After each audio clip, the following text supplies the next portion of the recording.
ఆదాయానికి మించి ఆస్తుల కేసులో సచివాలయ ఉన్నతాధికారి సాయి కుమార్ ఇళ్లలో అవినీతి నిరోధక శాఖ దాడులు కొనసాగిస్తోంది.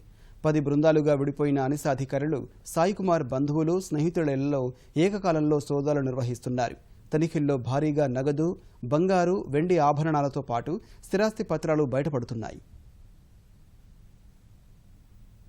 సచివాలయంలో సాధారణ పరిపాలన విభాగంలో సంయుక్త కార్యదర్శిగా పనిచేస్తున్న సాయి కుమార్ ఇళ్లపై దాడుల్లో తవ్వే కొద్దీ అక్రమాస్తులు బయటపడుతున్నాయి. పక్కా ప్రణాళిక ప్రకారం దాడులు నిర్వహిస్తున్న అధికారులకు దిమ్మ తిరిగే విషయాలు వెలుగు చూస్తున్నాయి. హైదరాబాద్లోని ఖైరతాబాద్ వెంకటరమణ కాలనీలో సోదాలు నిర్వహించిన అధికారులు భారీగా నగదు, బంగారం, వెండి ఆభరణాలు, ఇతర ఖరీదైన వస్తువులను గుర్తించారు.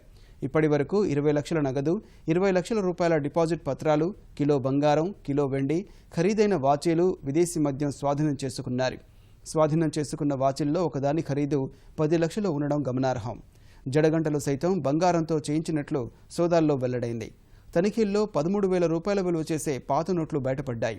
నగరంలోని పఠాన్ చెరువు, హిమాయత్ నగర్, సైనిక్పురిలోనూ సాయి కుమార్కు చెందిన బంధువులు ఇళ్ల సోదాలు కొనసాగుతున్నాయి.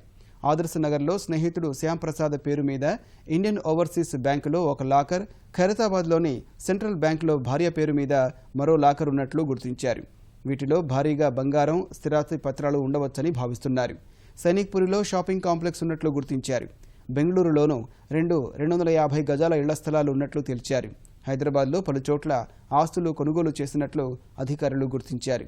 హైదరాబాద్లో 4 చోట్ల, కడప, గుంటూరులో 2 చోట్ల, రాజమండ్రి, బెంగళూరులలో సాయి కుమార్ బంధువులు, స్నేహితుల ఇళ్లలో తనిఖీలు ఇంకా కొనసాగుతున్నాయి.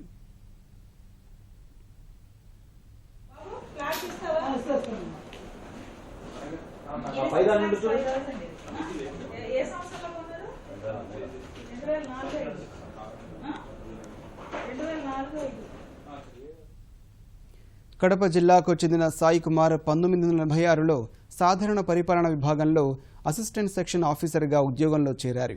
అక్కడి నుంచి పదోన్నతులు పొందుతూ ప్రస్తుతం సంయుక్త కార్యదర్శిగా హోదాకు ఎదిగారు.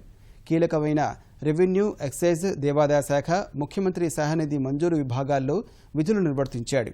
కీలక విభాగాల్లో పనిచేస్తున్న సాయి కుమార్ భారీగా ఆస్తులు కూడబెట్టినట్లు అనిస అధికారులు గుర్తించారు. కేవలం ఖైరతాబాద్లోని ఇంట్లోనే 2 కోట్లకు పైగా ఆస్తులను అనిస అధికారులు గుర్తించారు. అన్ని చోట్ల కలిపితే ఈ ఆస్తుల సంఖ్య భారీగా పెరిగే అవకాశం ఉంది. లాకర్లను తెరిస్తే ఆస్తుల విలువ మరింత పెరుగుతుందని అనిస అధికారులు అభిప్రాయపడుతున్నారు.